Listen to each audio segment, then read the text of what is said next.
termine avec une question pédagogique, Christophe. Et donc pour finir, vous venez de nous l'évoquer, comment choisir le bon produit sur les matières premières ?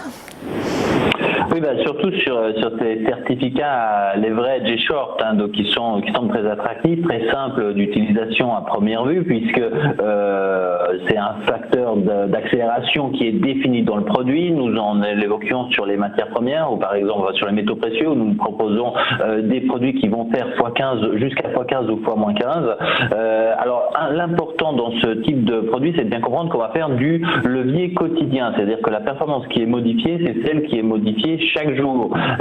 Donc au-delà de l'effet de levier qui nous permet d'optimiser notre capital, très concrètement, si je prends un levier x10 et que j'ai 100 € à investir, en utilisant un certificat helvétique, je peux en utiliser un dixième, puisque mon produit sera 10 fois plus réactif à la hausse comme à la baisse. Donc on investit effectivement une quantité d'argent inférieure, puisque c'est des produits qui vont bouger plus vite, donc dans mon sens ou contre moi.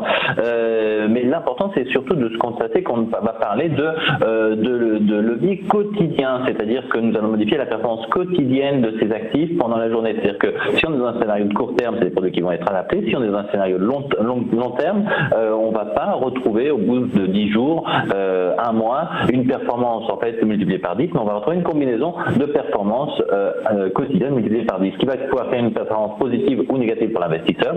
Donc on le voit, des produits qui vont être particulièrement adaptés et particulièrement utiles lorsque nous allons vouloir investir à court terme, c'est-à-dire en intraday parfait, sur quelques séances, pourquoi pas, mais effectivement à éviter peut-être sur des moments de plus long terme. Troisième élément, l'importance de bien savoir choisir son effet de levier, c'est-à-dire qu'on va pouvoir être attiré sur des produits qui vont avoir un effet de levier fort, on va pouvoir optimiser son capital, sur lesquels on va investir, en fait, qu'une quote-part, rappelons-le, lorsqu'on investit un levier, c'est surtout pas pour aller faire du casino, mais c'est pour investir seulement une quote-part du capital que l'on souhaiterait mettre si on investissait en direct. Et donc il va falloir, en fonction de la durée de son scénario, c'est-à-dire que plus on va vouloir avoir peut-être un peu plus sur quelques jours, plus on va peut-être se reporter sur un effet de levier de bas.